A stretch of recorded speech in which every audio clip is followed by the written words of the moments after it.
Proizvodnja ruske vakcine u Srbiji preliminarno je odobrena. Šta to praktično znači? Kada će prva osoba moći da primi vakcinu koja je proizvedena kod nas? Ovo su samo neka od pitanja za Nenada Popovića, ministra za inovacije i tehnološki razvoj, koji je naš gost. Dobro jutro, dobrodošli. Ministre, vi ste nekako zaduženi u vladi Srbije za te odnose sa Rusima i vi ste čovek koji rukovodi ovom operacijom, možemo tako reći. Ono što zanima naše gledalce sada, kada će prvi put moći da prime vakcinu koja je proizvedena u Srbiji? Kakav je proces? Pre svega treba reći da Srbija je dobila do sada najveći broj vakcina u Evropi iz Rusije. Niko drugi nije praktično ni dobio vakcine, a sa ruskim partnerima smo razgovarali, odnosno prvi je razgovarao predsjednik Vučić sa predsjednikom Putinom i to je direktan rezultat njihovog razgovora i dogovora da Srbija želi da proizvodi vakcine u Srbiji. Predsjednik Putin i predsjednik Vučić imaju dugu istoriju svojih odnosa, zaista verovatno najbolje odnose koje predsjednik Putin ima sa bilo kim u Evropi i svetu, to je sa našim predsjednikom i direktno po vertikali ta odluka je data svima u Rusiji i mi trenutno pregovaramo sa našim ruskim partnerima. To su 4 ili 5 organizacija u Rusiji, Ministarstvo industrije koje je zaduženo uvek za proizvodnju vakcine, Fond direktnih investicija koji je osnovna institucija koja se bavi distribucijom vakcina, naravno i njihov glavni institut za proizvodnju vakcina, institut Gamaleya, svetski poznat, svetski priznat.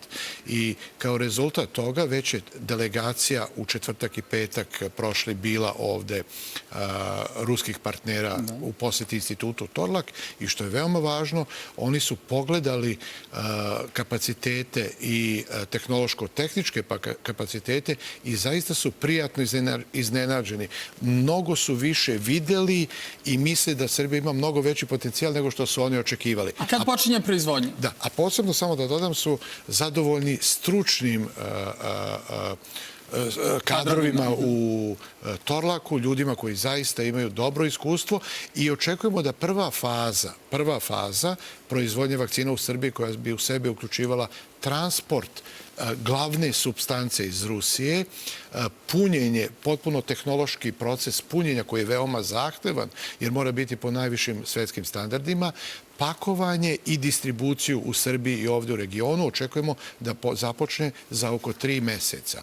To je zaista vest. Da, to je zaista vest, jer postoje kapaciteti. Naravno, tu imaju neki... To je i naredno pitanje. Da li mi zapravo imamo sve ono što je neophodno da bismo proizvodili vakcinu Sputnik V kada kompletno bude odobrena ili ćemo nešto morati da uvozimo? Da, naravno da nemamo, to retko ko ima odmah i mi smo i razgovarali sa ruskim partnerima o punom ciklusu proizvodnje, jer to je u stvari i suština svega ovoga što radimo. Radi se fazno. Druga faza do punog ciklusa proizvodnje, ako budemo imali sreće, ako budemo brzo i efikasno radili, mogla bi da bude završena do kraja godine. Ali ona u sebi obuhvata i nabavku iz inostranstva, najbolje i najsavremenije tehnološke i tehničke opreme koja bi zadovoljila standarde za proizvodnju vakcina iz one osnovnog elementa koji bi dobijali od instituta Gamaleya, kao što dobijaju i druge fabrike u Rusiji i sutra verovatno i u svetu. I što je veoma važno, Srbija bi mogla da bude prva u Evropi koja proizvodi rusku vakcinu Sputnik V.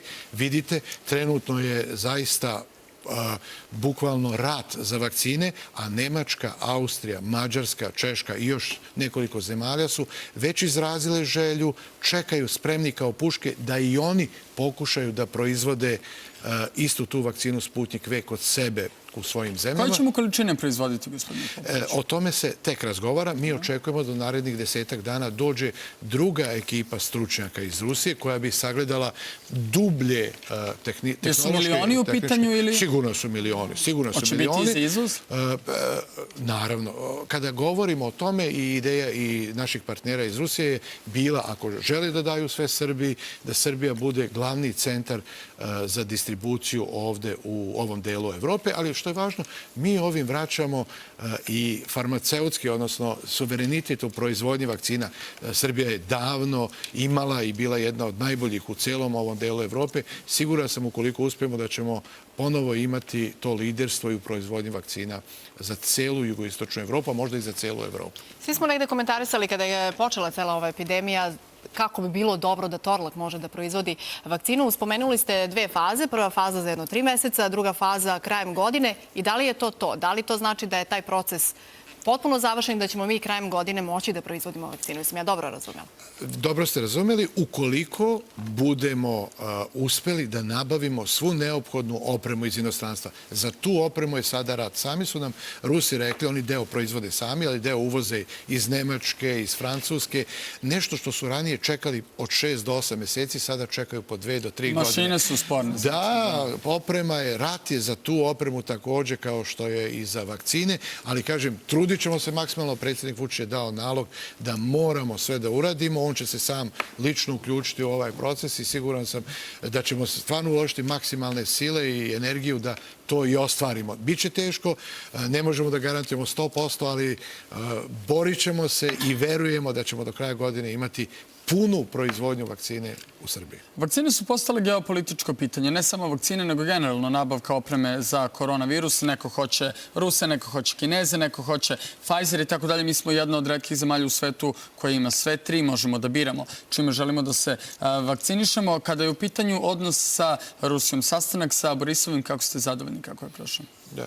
I sad, da. Da, pa vi ste rekli o geopolitici, zaista to je, Srbija je možda i jedina zemlja u svetu ili jedna od 2, 3 gde građani mogu da biraju koju će vakcinu da dobiju i lideri smo. Mislim da može još Argentina i Velika Britanija.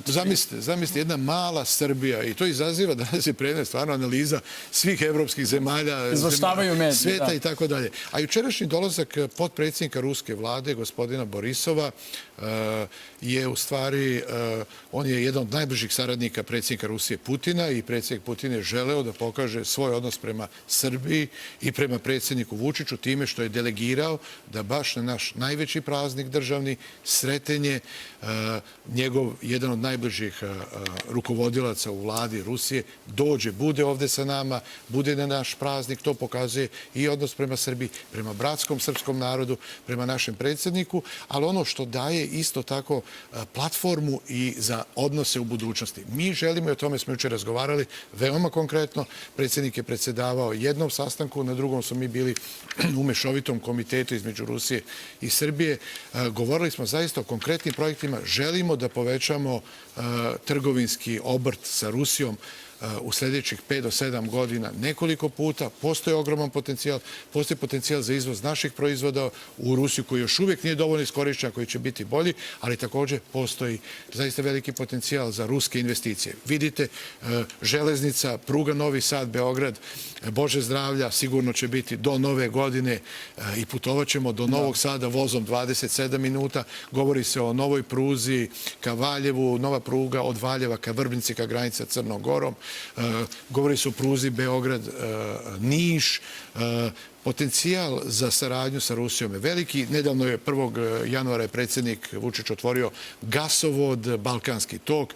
Mi smo sada imamo i tu mogućnost da dobijamo gas iz drugih izvora, jer svi strani investitori koji dolaze, a broj 1 smo u Evropi po glavi stanovnika, po privlačenju stranih investicija. Svi traže gas, svi traže struju. Siguran sam da tu u saradnji sa Rusijom imamo... Bavit ćemo se još time, gospodine Popoviću, naročito ovom proizvodnjom vakcina. To je ono što nam je najvažnije, čini se, u ovom trenutku.